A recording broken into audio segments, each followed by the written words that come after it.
Bueno, hola, ¿cómo están? Me alegra mucho saludarlos por aquí en un nuevo episodio de Psicocriando.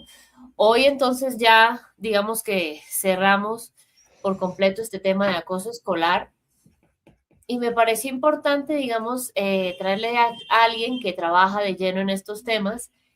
Miramos en un episodio anterior con una psicóloga un poco de cómo viven esos testigos que, digamos, a veces uno cree que no tienen que ver con esta dinámica, pero sí tienen que ver bastante, que son esos que digamos, observan. Hablamos también en otro episodio con otra invitada de las personas que padecen, vamos a llamar, eh, esta intimidación o este acoso escolar. Y nos falta, digamos, un componente, ¿no? Y es la persona que ejecuta, digamos, eh, esta o estas conductas. Y conversando con la persona que vamos a tener hoy, me decía, digamos, algo muy valioso y es, qué bueno tocar el tema de acoso escolar y el tema de ciberacoso, porque también, digamos que en estos ambientes digitales está comenzando a coger mucha fuerza desde hace algunos años, ¿no? No significa con eso que pues claramente así a nivel presencial no suceda así, sino que a veces esas dos caras, digamos, suceden y pues sí es bueno como tenerlo ahí en cuenta. Y me pone muy feliz que hoy tenemos con nosotros a alguien que trabaja eh, en estos temas. Ella es Natalia Cárdenas, ella es psicóloga, magíster en educación y desarrollo humano y desde hace más de 15 años acompaña a niños, niñas, adolescentes, familias y comunidades educativas en promoción de salud mental, fortalecimiento de habilidades socioemocionales y promoción de convivencia escolar. Y la razón por la que la invité, pues digamos que ella trabaja varias áreas: desarrollo socioemocional, prevención de intimidación escolar o bullying, ciberacoso, habilidades sociales en niños y adolescentes y salud mental. Entonces voy a dejar que ella les cuente un poquito más para que la conozcan. Entonces, Natalia, Hola, gracias por estar acá y no sé si hay algo más de ti que quisieras compartirnos. gracias. Pues en primer lugar, gracias por la invitación. Yo creo que el título creo que más importante y es que soy mamá, entonces también vivo todo este tipo de situaciones también desde la casa, entonces, y sobre todo que atiendo niños y adolescentes desde la psicología clínica, entonces también tengo la mirada desde las diferentes familias y las perspectivas que hay desde los diferentes roles cuando estamos involucrados en situaciones de intimidación escolar. Y para arrancar, digamos, cuéntanos qué fue lo que pasó, digamos, en tu profesión que comenzaste, digamos, a direccionarte desde muy temprano en este tema. ¿Fue tal vez por algún caso con frecuencia que tuviste, digamos, esto en consulta, por otras cosas? Fue una historia muy linda, Gina. Yo trabajé 16 años en la Facultad de Psicología de la Universidad CES en Medellín. Yo llegué a desempeñar un cargo que era coordinación de extensión académica y cuando llegué hace 16 años exactamente, 2009, que empecé mis labores en la universidad siendo egresada también de la facultad, me encontré con que tenía que hacer un evento de hostigamiento escolar y yo decía, "Ah, ¿qué es esto? ¿Cierto? Entonces ahí empecé a organizar el evento. Digamos que antes se le llamaba hostigamiento escolar, en esa época apenas estábamos empezando a hablar de la palabra bullying, porque la palabra bullying es una palabra en inglés que significa toreando, intimidando, molestando, pero entonces ya era como que, bueno, ¿cómo lo vamos a llamar a este fenómeno? Y empecé a organizar este evento que ya pues es un evento muy reconocido, el Simposio Internacional de Acoso Escolar, y ahí fue cuando yo dije, quiero irme por este lado porque empecé a aprender unas cosas maravillosas, conocí a gente maravillosa, y ahora en estos momentos, pues uno de mis referentes grandes era la organización Aulas en Paz, trabajando desde la universidad siempre, digamos, siempre los invitábamos a ellos de expertos en este evento y ahora ya me encuentro trabajando con la organización Aulas en Paz de la Universidad de los Andes, con quienes, pues de quienes he aprendido demasiado y ahora estamos coordinando un proyecto grande acá en Medellín y en Barranquilla sobre salud mental en adolescentes. Entonces, básicamente esa ha sido como cómo me acerqué a este tema tan hermoso y que siento que hay mucho todavía por aprender, demasiado. Sí, digamos que de la primera vez que yo escuché, digamos, este tema, cuando comencé a correr contigo para hacer este espacio, sí han pasado varios años, entonces, digamos, por mi parte puedo dar fe de ello. Sí, digamos que yo siento que en parte algo de que se logró con la pandemia es que comenzó a dársele más como lupa a estos temas que no es que antes no sucedieran, pero ya como que Así la es, gente comenzó a tener como más interés en como informarse porque ya sabía tal vez, ay, vea, esto lo trabajan, esto se llama así, esto se puede identificar de esta forma. No sé, hay exacto, estas personas que se forman en eso, entonces digamos que en parte por podcast, por otros espacios que han creado, siento que le ha dado lupa a este tipo de problemáticas que sí, antes, digamos, no se le daba este nombre, pero sí, digamos, sucedían. Yo, eh, claro, cuando comencé a escuchar de esto, a mí me resonó mucho porque a mí me sonaba como muy familiar esto y cuando comencé a leer y a estudiar un poco de este tema y asistí a algunos cursos y demás, yo dije, venga, esto yo lo vi en el colegio y no sabía que se llamaba así. Y, y pues fue fuerte, pero yo sí iba a aceptar que cuando uno le puede poner como un nombre a lo que le pasó, pues sí como que se quita como cargas así es. que no le pertenecen. Entonces yo siento que este va a ser como la forma de cerrar con broche de oro este tema. Entonces, pues nuevamente gracias por estar acá. Natalia, digamos, tú y yo conversamos cómo íbamos a dirigir este espacio y me encanta, digamos, cómo me decías, tú me decías, bueno, no es el victimario, es el que ejecuta tal vez esa conducta de intimidación. Tal vez no es la víctima por no victimizarla, por decirlo de alguna forma, es la persona que lo sufre o lo padece. Y bueno, digamos que el testigo que ahí, digamos que no suena nada estigmatizante, podríamos dejarlo así, o el participante. Miremoslo entonces desde esas tres aristas, digamos, esa dinámica. ¿Cuál sientes tú que es la forma en la que percibimos esto? Tal vez cómo percibimos a la persona que lo sufre, que algunos llaman víctima, a la persona que lo ejecuta, que algunos llaman el victimario, Ujú. a la persona que lo ve y que a veces creemos que no tiene ningún papel en esto y resulta que sin darse cuenta De puede los más alentar que eso siga importantes. repitiéndose, ¿no? Porque recuerdo mucho Ajá, que la psicóloga que estaba acá conmigo, que hablaba de ese tema de los testigos, decía, no, es que en realidad la bola de nieve no crecería si no hubiera un grupo, un público que, digamos, animara a esa persona, ¿no? Entonces, ¿cómo vemos esta dinámica desde esos tres participantes, llamémoslo? ok. Entonces yo creo que ahorita dijiste algo muy valioso y es cómo la sociedad ve este fenómeno, ¿cierto? Porque digamos que hace 20 años íbamos a los colegios a hablar de bullying y todo el mundo nos decía, los mismos profes nos decían, ¿qué es eso? Ah, ya, cuando se la montan entre compañeros. Ah, pero eso ha existido toda la vida, ¿cierto? Entonces digamos que esa es una premisa importante para dejar claro que sí, que el bullying ha existido toda la vida y la mala noticia que tengo es que va a existir toda la vida, ¿cierto? ¿Por qué? Porque el bullying es un fenómeno social, ¿cierto? Donde participan varios actores, que es los que tú estabas mencionando. ¿Qué pasa, digamos, con la época? La época es muy importante tenerla en cuenta porque hace 40 años, hace 30 años no teníamos las redes sociales. Entonces, posiblemente a ese niño que lo intimidaban en el colegio, pues podía llegar a la casa a tirar la mochila y el morral y de pronto como, "Ay, acá puedo descansar de los que me intimidan en el colegio".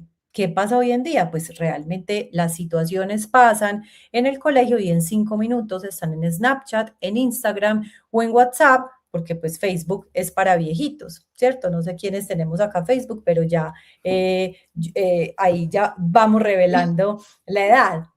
Entonces, esto es algo muy importante porque, claro, estamos digamos, en la época de la inmediatez, en la época donde todo está al alcance de un clic. ¿Y qué pasa? Pues ese niño que llegaba hace 30 años a esconderse en la casa, pues obviamente tiene al alcance de un clic la forma como lo están intimidando a través de las redes sociales, que es lo que llamamos el ciberacoso. ¿Listo? Entonces, digamos que eso es importante porque no es lo mismo hablar de bullying hace 30 años, hablar de bullying hoy. Primero, por digamos que el alcance en las tecnologías y sobre todo porque ya hay leyes, ¿cierto? Entonces ya hay leyes que nos obligan a tener rutas de atención diferentes. Y ahí creo que voy a hacer una diferenciación muy grande, que fue una de nuestras grandes discusiones al hacer este podcast, Gina, y es cuáles son esas situaciones que afectan la convivencia escolar, ¿cierto? Porque hay unas que son, por ejemplo, los conflictos, otra la intimidación y el ciberacoso y otros son los presuntos delitos en la escuela. Entonces, ¿qué pasa con esto? Pues muchas veces pues a todo le estamos llamando bullying. O sea, si bien hace 30 años no sabíamos que era bullying, ahora pareciera que todo es bullying. Y las leyes, ahora en Colombia nosotros tenemos un marco legal que es la ley 1620 y en diferentes países están pues como sus marcos legales con respecto a este tipo de situaciones que afectan la convivencia escolar. Y es que pues para cada situación hay una intervención diferente. Entonces, por eso es tan importante de parte de las personas que están en la institución educativa, tanto de nosotros los padres, entender si es una situación de conflicto o de bullying. A veces pareciera que las personas piensan y se repite mucho en las familias, incluso con los profes, porque trabajo con muchos profes todo el tiempo, y es que a veces no saben diferenciar entre bullying y conflicto. Entonces, cuando estamos hablando de bullying, hablamos de una situación esporádica mal manejada, donde hay dos personas o grupos donde están en algún desacuerdo, pero no hay un desbalance de poder. ¿Qué pasa con la intimidación escolar? Eso es muy importante, Gina, para poderlo entender sobre todo la pregunta que tú me estás haciendo de los actores, porque si yo no tengo claro si es conflicto, si es bullying, ahí ya, mejor dicho, me pierdo en la definición y en la intervención. ¿Sí me explico? Entonces, cuando hablo de una situación de intimidación escolar, cuando hay un desbalance de poder, ¿qué quiere decir eso? Cuando hay uno que se cree más poderoso y otro que se cree más vulnerable. ¿Listo? Segundo, que hay una sistematicidad. ¿Qué quiere decir eso? Que ocurra todos los días, que haya una historia, que sea sistemático, ¿cierto? Que tenga como un proceso y una historia. Hay algo muy importante que nos preguntan y es que ¿cuánto tiempo tiene que pasar para que haya una situación de intimidación escolar? Una historia. Y esa historia puede ser hasta una semana, ¿cierto? Donde se configure que hay desbalance de poder, que hay una historia, o sea, que ocurre una frecuencia y hay algo muy importante y es la intencionalidad, ¿sí? Que haya intención de hacer daño al otro, que cuando tú hables con ese chiquito o ese adolescente, uy, digan, es que claro, queríamos hacer eso, o sea, lo queríamos hacer sentir mal. Por eso es tan importante diferenciarlo en los conflictos, porque cuando muchas veces a nosotros las mamás nos llega, por ejemplo, no sé, la pregunta de una mamá, imagínate que esta situación se ha venido pasando y ocurrió estas situaciones, no sé, empujones o me rayaron el cuaderno o X o Y. Y nos reunimos con nuestro hijo y nos empiezan a decir, ah, no, pero es que ven que esta situación también la estoy recibiendo de parte de él, ¿cierto? O sea, mira que son dos situaciones donde, claro, a lo mejor yo estoy reaccionando a algo que el otro empezó y voy a responder. Digamos, acá hay algo muy importante y es entender que la agresión en el conflicto es una agresión reactiva. Ah, es que yo me defendí, es que yo no. ¿Por qué? Porque no me da miedo el otro.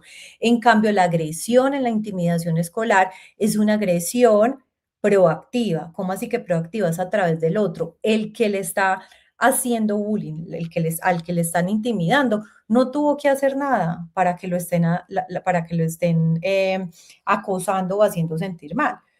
Casi que es a lo mejor ser diferente para X o para Y persona. ¿Por qué? Porque uno a veces cuando se reúne con los adolescentes y con los niños, digamos que a veces uno pregunta, pues y en los grupos focales, en las investigaciones en las que he sido parte, hemos investigado y hemos dicho, a ver, ¿qué es lo que porque hacen bullying? Y muchas veces dicen, ah, por ser diferente. Y ser diferente puede ser no tener las mismas gafas que yo tengo, o tener gafas, o tener una orientación sexual diferente, o tener, digamos, características físicas que lo hagan resaltar, X o Y, o que no te guste la música que a nosotros nos gusta. Y por eso te vamos a excluir.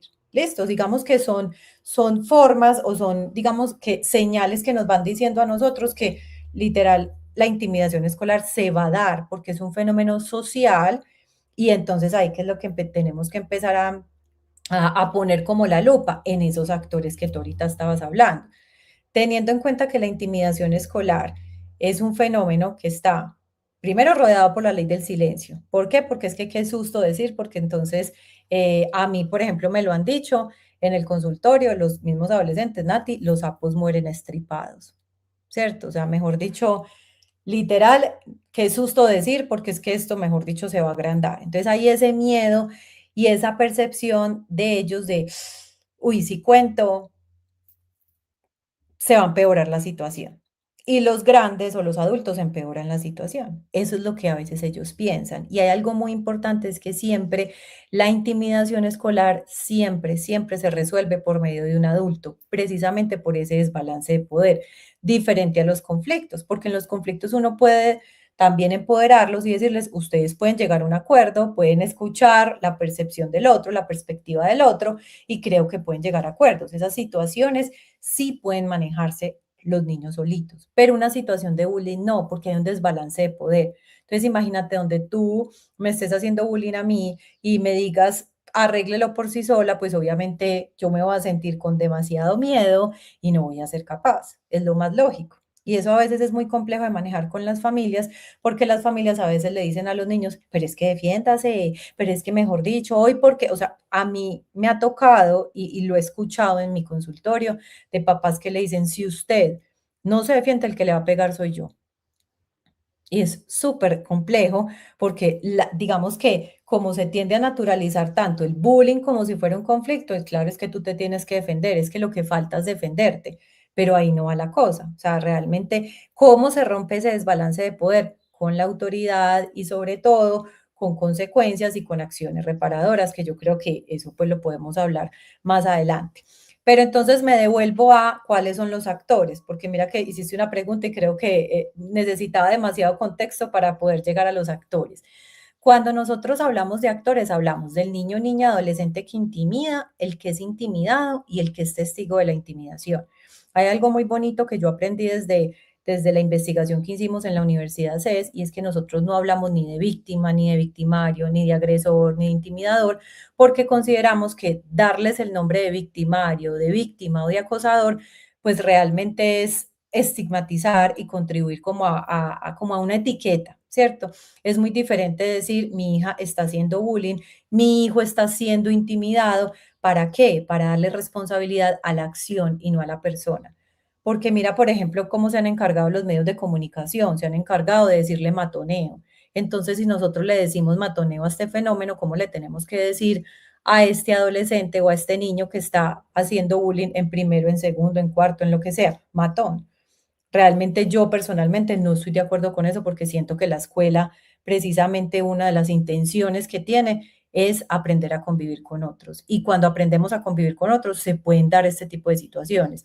Pilas, no estoy diciendo que tenemos que permitirlo, no estoy diciendo que entonces como ya se da, no, o sea, esto lo bonito de toda esta historia es que ya hay un marco legal y ya nos da herramientas a los docentes y a las familias para entender y cómo podemos proceder ante este tipo de situaciones. Si yo tengo un conflicto, puedo hacer una mediación. Si yo estoy viviendo intimidación escolar, el protocolo es diferente. Se tienen que sentar con cada uno de los actores de los que estamos hablando, el que intimida, el que es intimidado, los espectadores, que ya voy a explicar bien eso, por qué, y lo tenemos que hacer aparte. ¿Por qué? Porque si tú a mí me estás haciendo bullying y a mí me ponen al frente tuyo, pues yo qué voy a decir, no pasa nada, qué miedo, y tú qué me vas a decir tranquila que a la salida. ¿Cierto? Entonces siempre se debe hacer el protocolo muy diferente para no entorpecer esos procesos. Entonces, cuando nosotros hablamos de los actores, hablamos como del que intimida, el que es intimidado y los espectadores. Digamos que hay una explicación, hay dos explicaciones que a mí me gusta siempre eh, hablarlas mucho y es la parte conductual y la parte socioecológica, ¿cierto? ¿Cómo así? La parte conductual, digamos, la explicación conductual o la perspectiva conductual es cómo cada uno de estos actores refuerza la conducta del otro. Entonces, por ejemplo, el niño que es intimidado con signos de intimidación, ¿qué pasa? O sea, con signos de intimidación, ¿cuáles son? Agachar la cabecita, salir corriendo, llorar. Eso va a reforzar la conducta del niño que intimida. Porque recuerden que, ¿cuáles son las tres características? Hay una que es la intencionalidad. Entonces, claro, si yo tengo la intención de hacerte daño y tú con tu carita y con tus acciones me estás diciendo que lo logré, pues, mejor dicho, chuleado, ¿cierto? O sea, lo logré. ¿Listo? Entonces eso va a reforzar la conducta del que intimida. ¿Qué pasa con, con el niño que intimida? Entrena al que es intimidado para cumplir sus deseos y demandas. Y los espectadores, ¿qué va pasando con ese juego? Pues muchas veces sin querer lo que hacen es reforzar la conducta del otro porque el que intimida pide silencio, pide aceptación, pide refuerzo positivo todo el tiempo de esa situación. Claro, las risas, el silencio, eso que va ayudando a que pues el otro chiquitín se quede más solito, ¿cierto? Entonces, ¿qué pasa acá? Digamos que esa es la mirada conductual. Pero hay otra mirada que me fascina y es la de la nueva definición de la UNESCO hace más o menos 2 o 3 años, 3 años si no estoy mal, lanzaron una nueva definición donde cómo los entornos donde se desarrollen los niños van influyendo en cómo el niño se comporta en la escuela. Entonces, un ejemplo perfecto para esto es, por ejemplo, los fines de semana de las familias que estamos todo el tiempo jugando fútbol. ¿Sí? Yo soy mamá de niño futbolista y domingo que se respete, pues yo estoy en una cancha 7 a.m. de la mañana, 6 de la tarde, sábado por la mañana. Y digamos que un entorno muy importante, que es el entorno deportivo, el entorno comunitario, donde se dan todo este tipo de situaciones. Y una, por ejemplo, es el fútbol. Los niños están todo el tiempo gestionando conflictos en la cancha. Conflictos como cuáles, como no estar de acuerdo con una falta que le acaban de sacar tarjeta amarilla o tarjeta roja, donde los papás son los observadores y no están de acuerdo con lo que dice el árbitro, etcétera, etcétera. O sea, realmente el contexto del fútbol. ¿Por qué pongo este ejemplo del fútbol? Porque sábado y domingo los niños no van al colegio, pero los niños el sábado y el domingo viven situaciones que son incluso manejadas por los mismos adultos de una manera inadecuada. Entonces, imagínate cómo eso se traslada en la escuela. ¿Por qué lo pongo de ejemplo? Porque tuve un caso donde unos niños en primero de primaria tuvieron, del mismo colegio, tuvieron un partido de fútbol y perdieron, ¿cierto? Pero eran del mismo colegio, pero de escuelas diferentes. Y esa situación se volvió horrible para la institución educativa. Entonces, digamos que cuando pensábamos qué había pasado, venga, venga, acá, ¿a quién tenemos también que poner a participar? ¿Por qué no llamamos al comité escolar de convivencia a que ellos, como escuelas deportivas, nos digan también cómo pueden aportar desde el manejo de los conflictos en la cancha, desde la regulación emocional de las familias, porque muchas veces somos las familias las que nos desregulamos y, mejor dicho, damos el peor ejemplo a los niños. Entonces, ¿por qué pongo este ejemplo? Porque mira que esto sucedió en la comunidad, hay cosas que suceden en la comunidad, en la familia, en X o Y entorno, y llegan a la escuela y los niños aprenden por observación, por imitación y por la propia experiencia. Entonces ahí es cuando ya empezamos a qué? A mirar, con razón, ¿cierto? O sea, como que ya empezamos a encontrar digamos, las causas de muchos comportamientos que tienen los niños en la escuela. Entonces, mira que son dos miradas que yo creo que son aparte, pero súper complementarias, que se complementan y que nos van haciendo entender un poco cómo podemos empezar a hablar desde la prevención y desde la intervención. Porque entonces, claro, ¿cuáles son los mejores, mejor dicho, los mejores programas de intervención de bullying, de intimidación escolar? Son los que están basados en los espectadores, ¿sí? Porque los espectadores, digamos que depende cómo el espectador reaccione, es el poder que se le da a la intimidación. Entonces vuelvo a poner este cuadrito, este triangulito, ¿cierto? Tú tienes acá el niño que intimida, el que es intimidado y los espectadores acá. ¿Qué pasaría donde estos espectadores no le celebren al niño que está intimidando? No le dan poder. En palabras paisas, yo soy paisa, entonces es como decirle, hey, no, parce, eso no está bien. Ven fulanito con nosotros, ven Pepito Pérez con nosotros. ¿Listo? La situación ahí mismo pierde poder. ¿Listo? Claro. Entonces, cuando hay un espectador que no hace nada, claro, el niño que intimida cumple su objetivo. Pero cuando hay espectadores proactivos que le desaprueban o digamos como lo influencian, perdón, positivamente al niño que intimida, pues esa situación va a perder poder porque el otro se va a sentir apoyado y este otro va a decir como, ay, mira que a mí en las conferencias, por ejemplo, a veces hay mamás, me ha pasado varias veces, todas lindas, me esperan al final y me dicen, ay, Natalia, es que imagínate que es que mi hija es la mejor amiga de la que hace bullying. Ay, pero yo cómo hago, es que ella no sabe cómo decirle a la amiguita. Y yo le decía, vea, un codacito, ey, se te fue la mano, se te fue la, ¿cierto?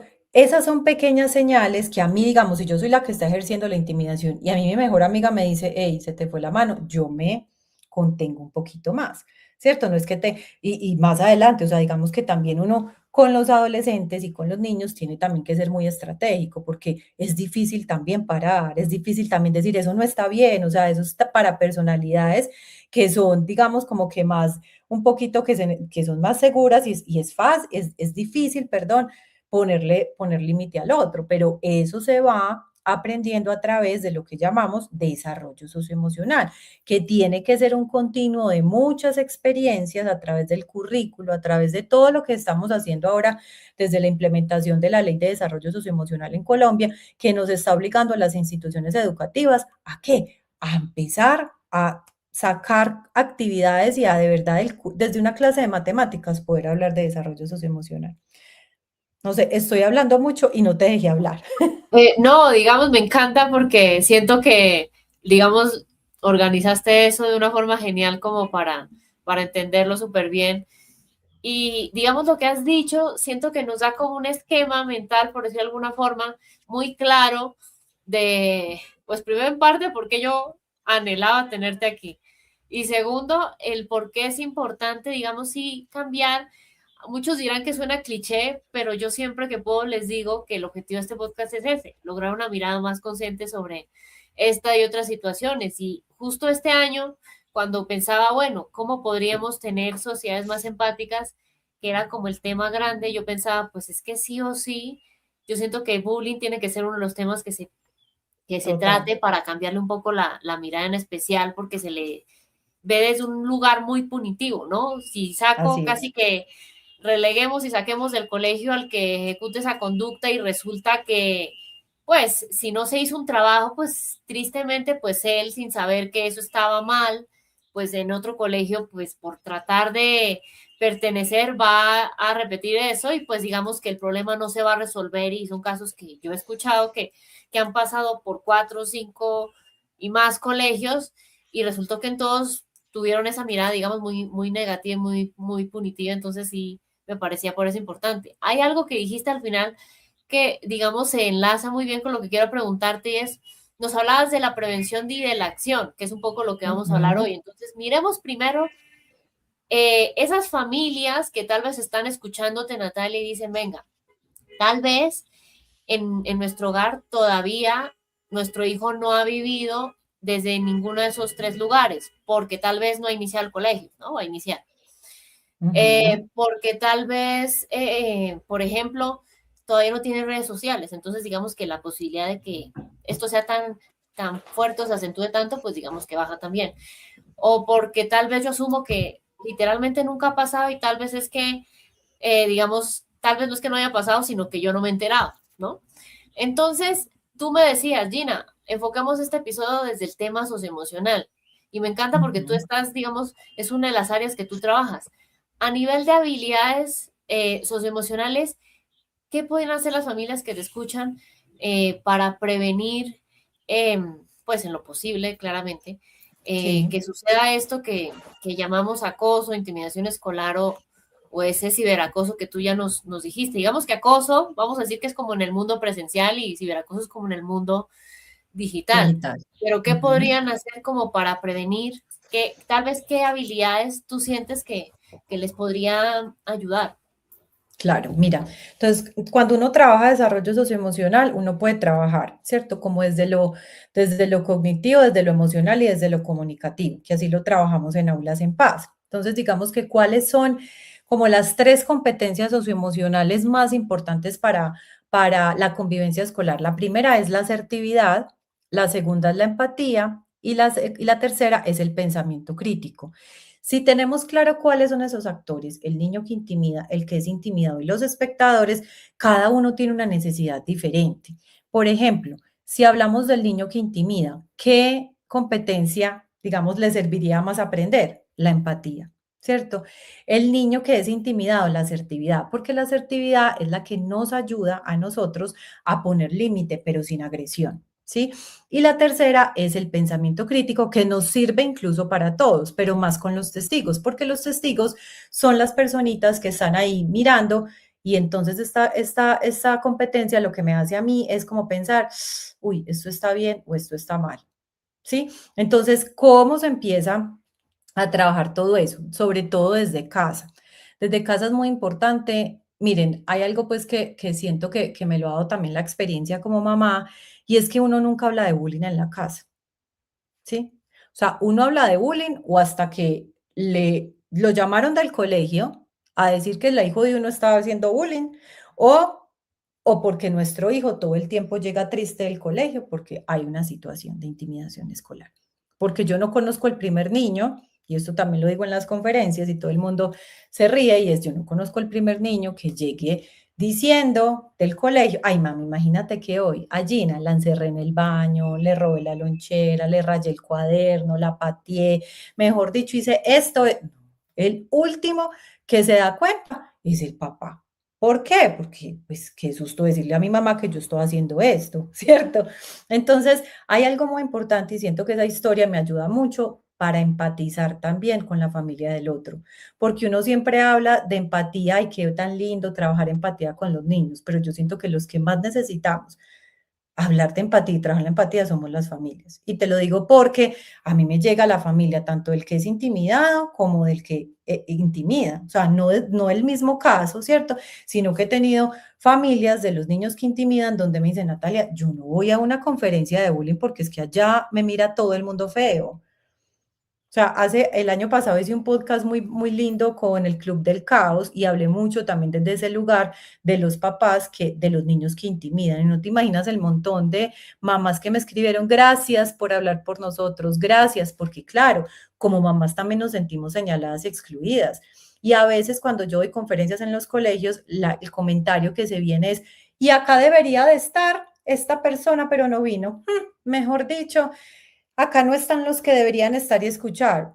Y alguien se ha preguntado si ellos se sienten mal, si ellos se sienten excluidos, si las situaciones de su hijo han estado expuestas en los grupos de WhatsApp y no saben qué decir porque tienen a todo el mundo, a todos los papás encima, hasta presentando tutelas, derechos de petición para que echen a su hijo. Nadie se pone en el lugar de los papás que posiblemente tienen toda la actitud.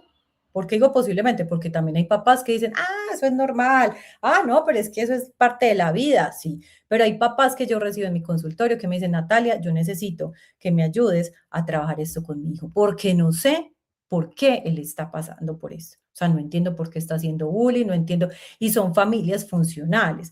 ¿A qué voy con eso? Porque eso nos lo preguntan mucho, Gina, y es, ¿será que hay algo, y es un mito, siento yo, y es como, ay, me imagino cómo será la familia? No es que con ese papá, no es que con esa mamá.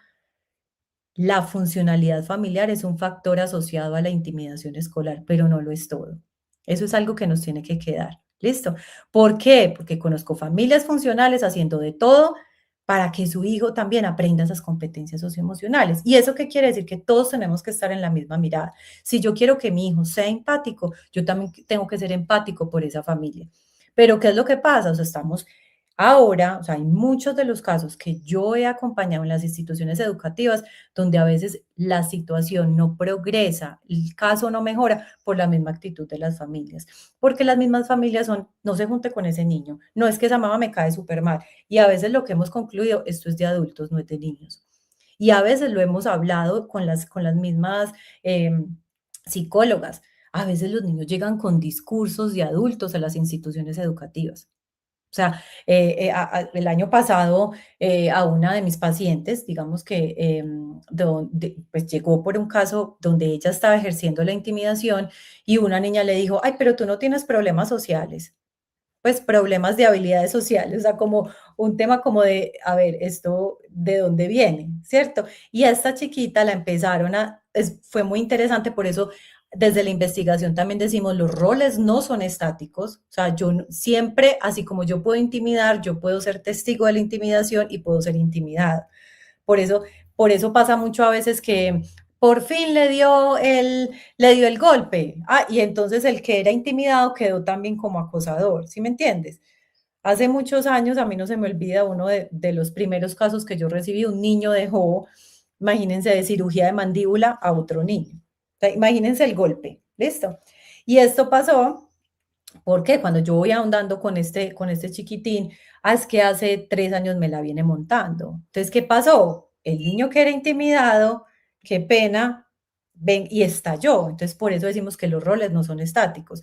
Pero cuando ya empezamos a hablar con el colegio, venga, que es que acá ha habido una historia de intimidación y nos habíamos dado cuenta. Entonces, mira qué tan impresionante es este fenómeno, porque todos siempre vamos a estar involucrados. O sea, si mi hijo o mi hija no está involucrado, tengo que tener súper claro que es espectador de la situación y qué puede hacer en ese tipo de situaciones. ¿Sí me Sí, explico? sí.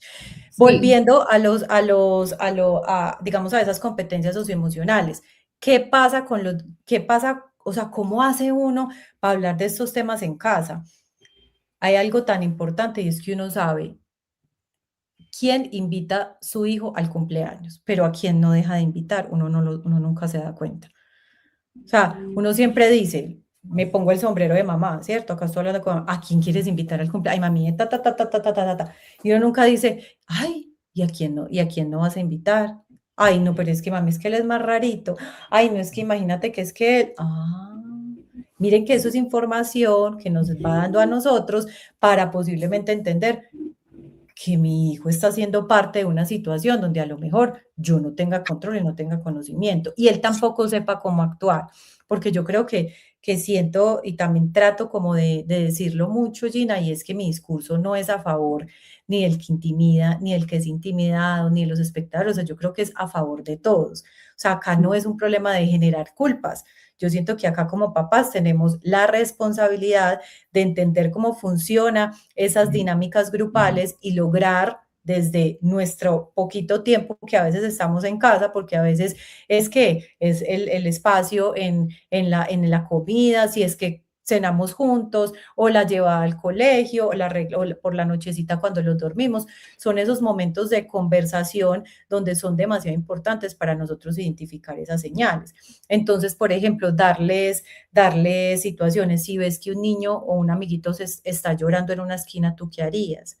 ¿Sí? ¿Cómo crees que se siente? O sea, todo siempre lo trabajamos a través de las preguntas, porque el desarrollo socioemocional no se aprende con cantaleta, ni se aprende con consejos, se aprende es a través de activando esas áreas del cerebro, que una de ellas es el pensamiento crítico, esa función, digamos acá, prefrontal, ¿cierto? La corteza prefrontal es donde tenemos que empezar a activar.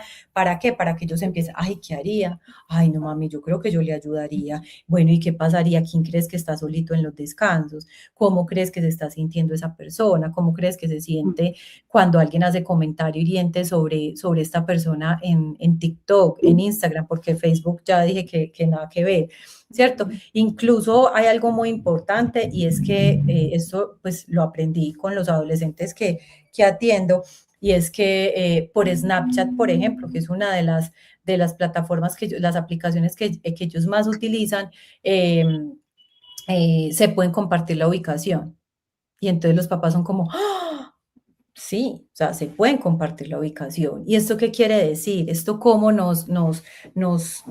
digamos, nos mueve a nosotros, porque uno dice, ay, ¿cómo así que es que mi hijo está compartiendo la ubicación? ¿Y qué tal si tener una conversación con ellos sobre por qué compartir la ubicación? ¿Por qué quieres que tus amigos sepan dónde estás?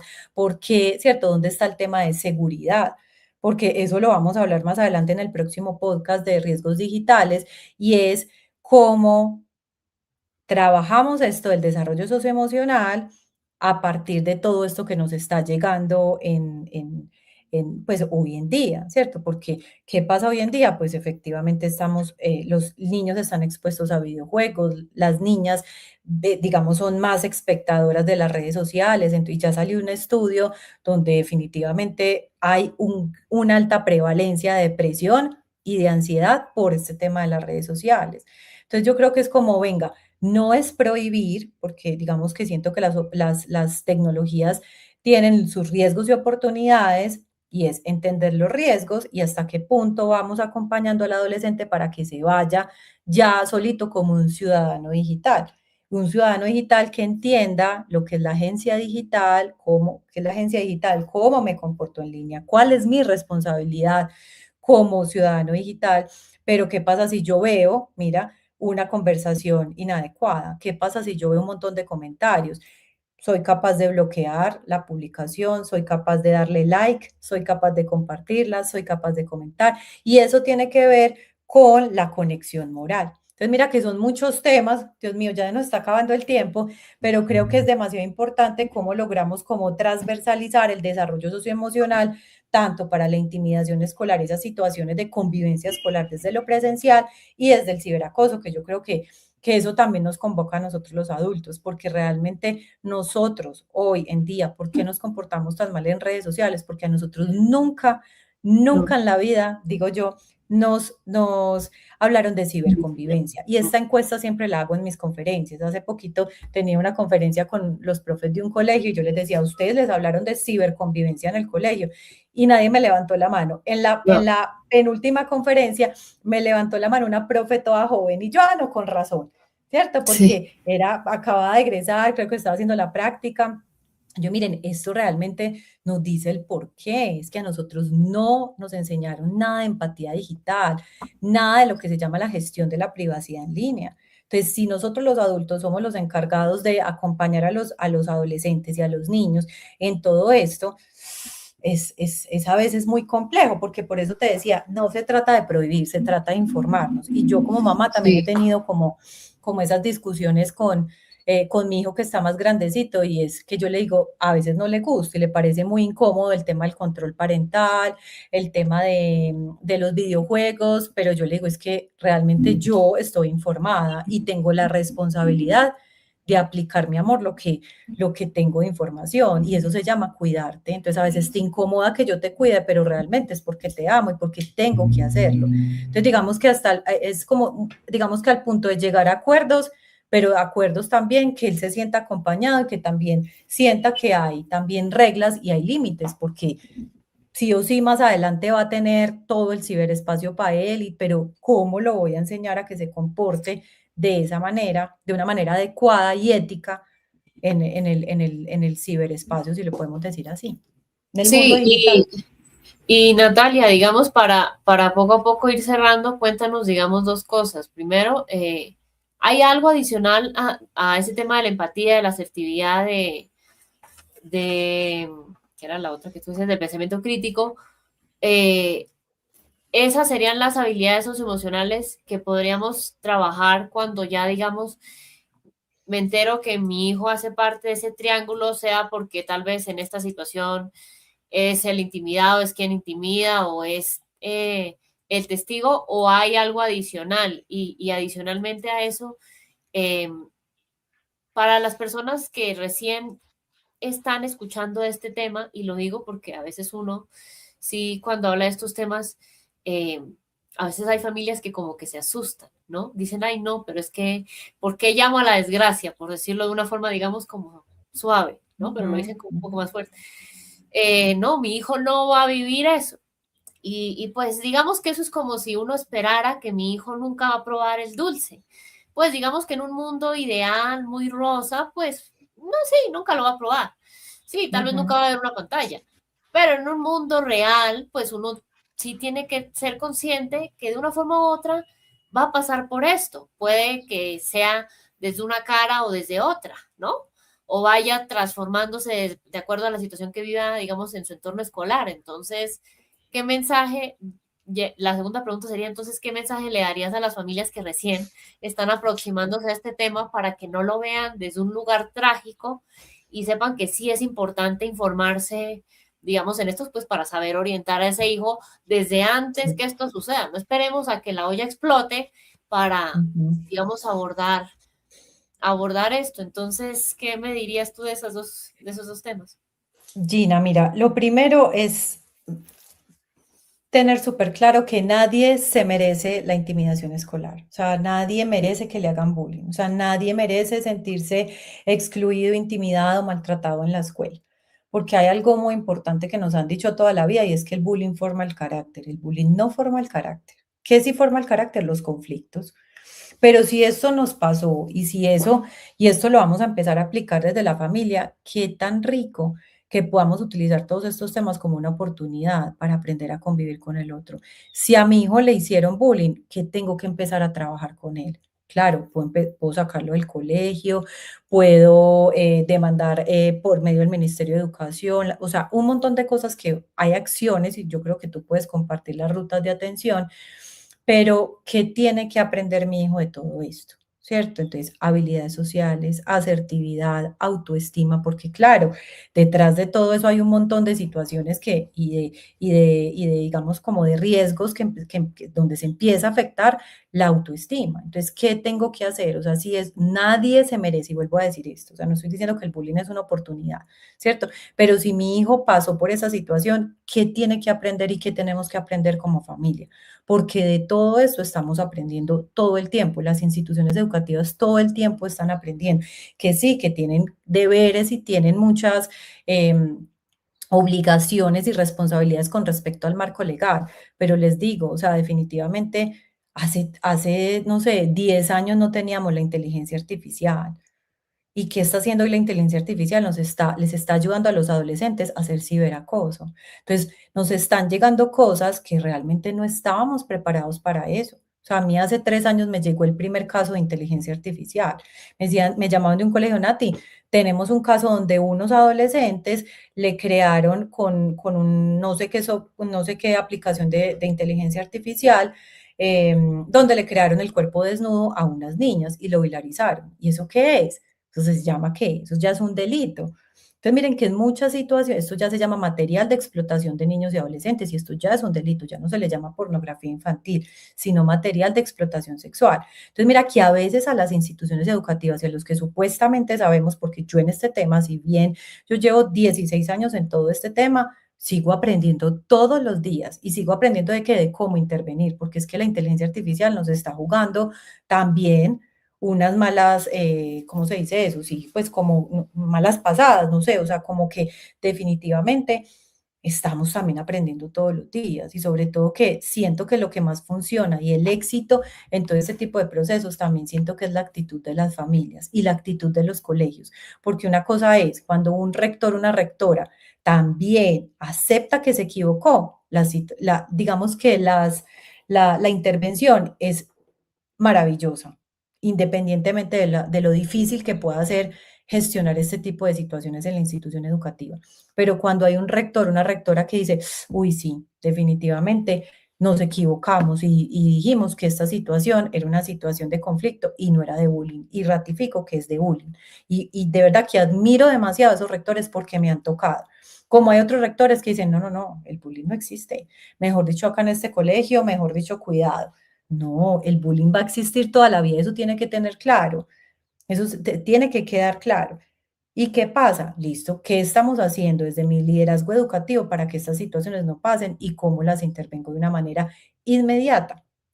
¿Sí? Entonces, digamos que ahí es como creo que es un mensaje que tiene que quedar para las familias desde la actitud, desde empatizar con las otras familias, de no reaccionar, porque sabemos que las mamás, pues como nuestro más sentido protector es como, mejor dicho, atacar como fieras al que se mete con nuestros hijos, porque los hijos duelen. Pero creo que la mejor estrategia es trabajar en conjunto. ¿Para qué? Para que, no sé, una situación entre las familias, ve qué tan bacano que las familias nos digamos, vea, ellas tienen que saber, las niñas tienen que saber, los niños, que acá estamos las familias y que estamos pendientes de situaciones y que acá tengan claro que el desacuerdo es válido, pero la agresión no. Y siempre, siempre se nos tiene que quedar claro también, y es que el bullying siempre es agresión. El conflicto no necesariamente nos lleva a la agresión, el conflicto lo podemos aprender a manejar pacíficamente. Yo creo que con eso podemos cerrar como un llamado a la empatía, un llamado a saber qué necesita aprender mi hijo y mi hija de esta situación y cómo podemos fortalecerlo, porque sabemos que una de los grandes aspectos en todo esto es la autoestima, es la seguridad, es la confianza. Entonces ahí también tenemos que trabajar mucho, Gina. Y pues digamos, aún cuando queda pendiente el otro episodio que vamos a hacer de riesgos digitales, yo aprovecho y te digo que pues como tú estás mucho en esos entornos familiares, escolares y si más adelante tal vez hay un tema que tú sientas que es necesario tocar, Natalia, aquí digamos tienes una ventana que muy humildemente yo te comparto porque el Muchas único objetivo que gracias. yo tengo con este podcast es que las familias conecten con personas como tú en temas que ya claramente a mí, digamos, me rebasan, pero no quiero que queden como al aire y consulten con cualquier persona, sino personas que Súper. van a tener una mirada no solo informada, sino formada en estos temas, porque pues Ujú. 15 años, 16 años se dice fácil, pero no es cualquier cosa y digamos que, y mira lo que dices, y sigo constantemente aprendiendo, ¿no? Entonces 15 Total, y sumamos, y seguimos sumando. Entonces, así me es. parece que es algo muy, muy valioso que entre más personas puedan conectar con esto, pues mejor. Y cuando supe que tú hacías parte de Aulas en Paz, yo dije, en medio de todo, Dios, la energía, como cada quien quiera llamarlo, sabe cómo hace sus cosas porque yo desde hace tiempo quería tener aulas en paz, digamos, porque conozco el trabajo que tienen digamos, me parece que es muy valioso y muy, muy integral.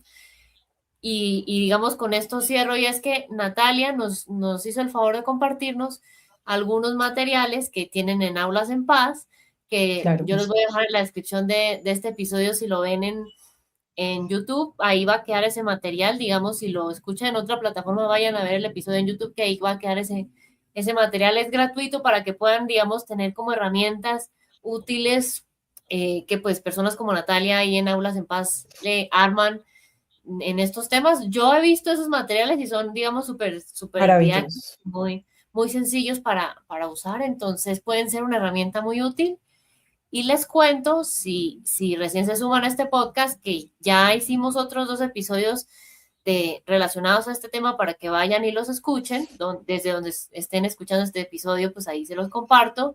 Y pues Natalia, digamos, quedamos pendientes entonces de ese otro episodio que siento que va a ser muy, muy importante, no solo para este tema de acoso escolar, sino que, como tú dices, hoy Para en día todos, el tema creo. digital es importante digamos, sí, para estar conectados, pero también para saber cómo criar desde un lugar más informado y más responsable.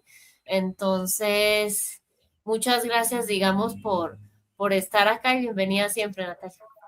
A ti, muchísimas gracias y también creo que tengo el mismo objetivo tuyo y es informar desde el corazón, porque qué pereza que todo se quede en unos artículos científicos y no podamos divulgar estos conocimientos. Yo creo que se trata también de informar y de un llamado también al corazón, ¿cierto? Mm. Que nuestros hijos aprenden mucho desde nuestro corazoncito y desde las emociones, que realmente es lo que ahora estamos trabajando, desarrollo socioemocional. Muchísimas gracias. Bueno, muchas gracias entonces a ti también. Compartan esto desde donde estén y un abrazo enorme. Gracias, chao, Natalia. Chao, gracias.